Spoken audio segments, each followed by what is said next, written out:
Yo, what's up, guys? It's your boy OgMk, and welcome back to another reaction, man. How strong is Cthulhu?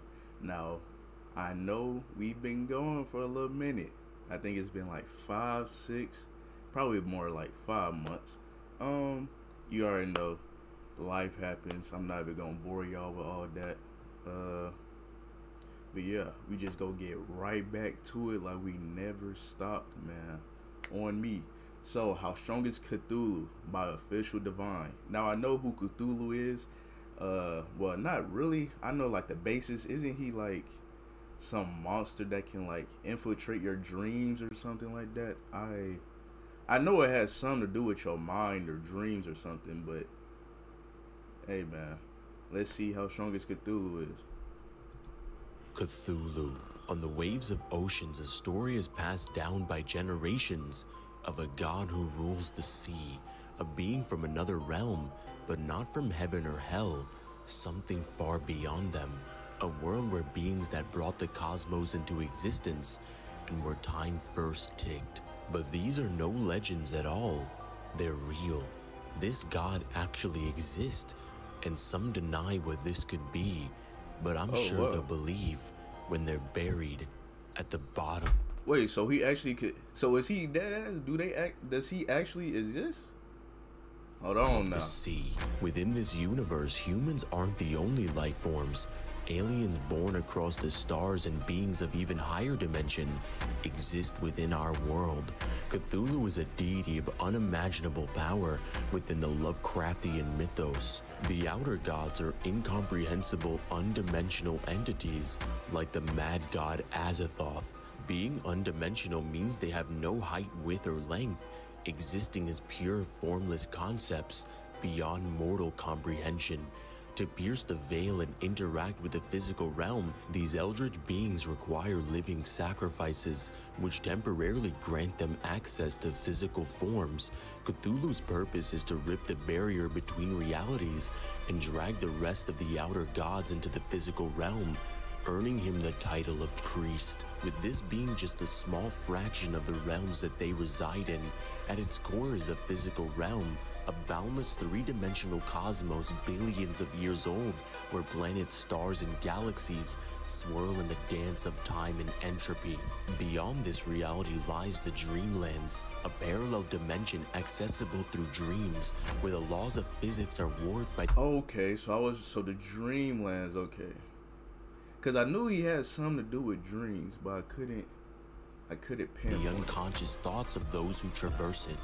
Within these dreamlands, beings of higher and lower dimensions can perceive and interact with each other, as in one instance, a being from a higher dimension interacted with the narrator of the story. The god was interested in the idea that this narrator came from a realm where mathematics and matter exists, as this being was far beyond those realities. The Dreamlands is a double-sided coin, as mortals can interact with the unknown, but lose their minds at the beings that they encounter. Going even further than the Dreamlands, the outer gods reign supreme, the most feared of all, Azathoth, the nuclear chaos who lies at the center of infinity. It's said that all of existence is merely in the dream of this blind god.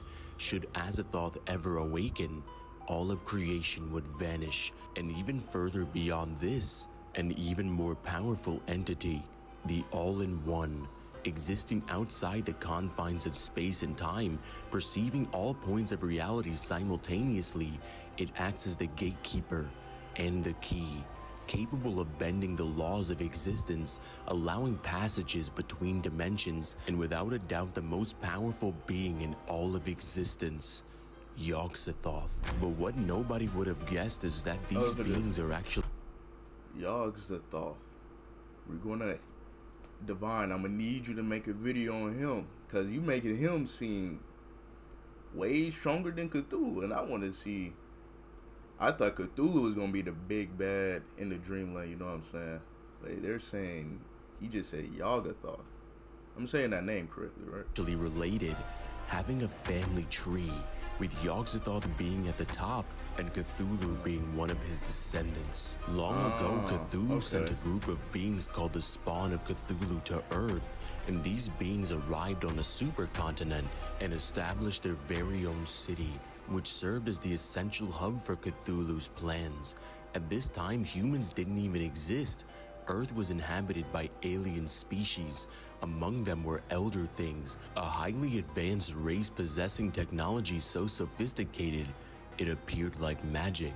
When the Spawn began their activities on Earth, war broke out between them and the Elder Things. The Elder Things proved too powerful due to their mastery over science and magic. Realizing they couldn't defeat the Elder Things, the Spawn made peace with them and turned their attention toward the Atlanteans, a powerful human civilization that dabbled in forbidden arts and worshipped deities beyond comprehension. The Olympian gods of Greek mythology intervened, sinking the entire continent and causing the entire city to be buried at the bottom of the sea. Facing extinction, Cthulhu used his powers to place all of his spawn in a state of hibernation. The promise was that once Cthulhu entered the physical realm, he would awaken them all once again when he roars. Let's make it to where Cthulhu does not get in this bitch.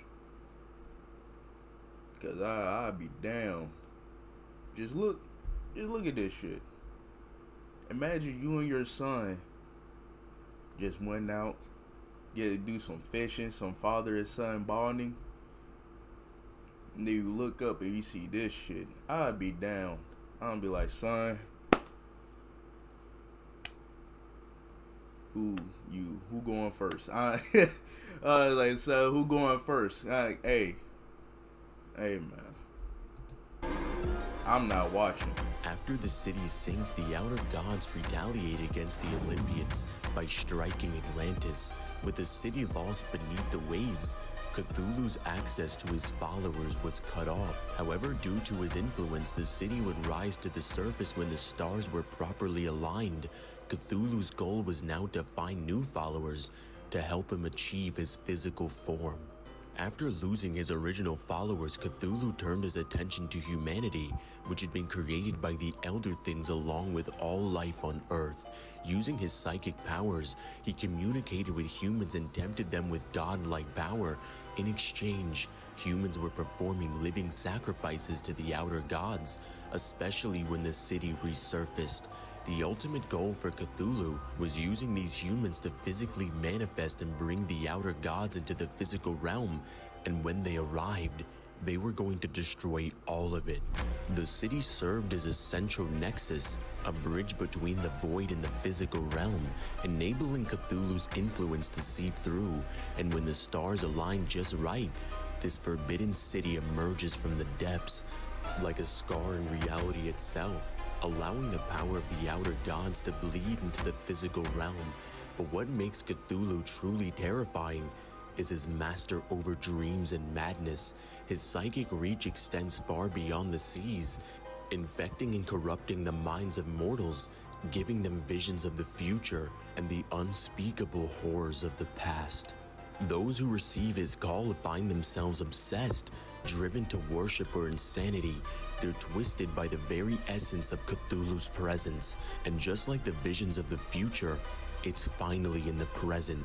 Cthulhu gets his physical form. Cthulhu's physical form is an abomination. His body composed of an ever-shifting fleshy mass covered in glistening scales that resemble the deepest, darkest abyss of the ocean. His wings are so massive that they reach into the heavens, while his feet are planted in hell. But even this form is a mere avatar of his true nature. Cthulhu's real existence exists beyond the boundaries of physical reality, making him practically invulnerable to any force within the physical realm. The name Cthulhu is a name that mortals give him because his true name is incomprehensible. Just looking at the face of Cthulhu's physical form drives humans to madness, and this is just an infinitesimal slice of his true nature, being a being that can control all of reality in his hands. And even dreams themselves can't reach the heights of this god. Overall, Cthulhu would scale layers into outerversal with irrelevant speed. And shout out to Zeno who dropped 50 to sponsor this video. In the end, human minds can't begin to comprehend what this god is. Existing in a realm where reality is flipped, a higher dimension beyond our understanding. He'll deceive anyone to achieve his goal, so be careful who you trust. But then again, he doesn't need a physical form to turn gods into dust. What's up, guys? It's Divine. If you guys enjoyed this video... But he doesn't need a physical form to turn gods into dust. Man, I miss this nigga. Oh my god. It's good to be back. I'm not gonna lie. I've been missing something through all this, through these 5 to 6 months. And it's been making videos, man. And throughout it all, I've still been seeing people showing love, people still watching my videos, commenting. Y'all go stop commenting on that Sonic video. Like I said, I'm riding for Sonic. Sonic will beat this nigga. I don't give a fuck. Archie Sonic. But nah, for real. It's good to be back. We're going to come back to our regularly scheduled program. You know what I'm saying? And I've seen the Official Divine. Even though I've been going, everybody else still been uploading. So he got like videos on top of videos we can react to. So, you know what I'm saying? Hey, man. It's time to get back to the grind. And I will see you guys in the next video, man.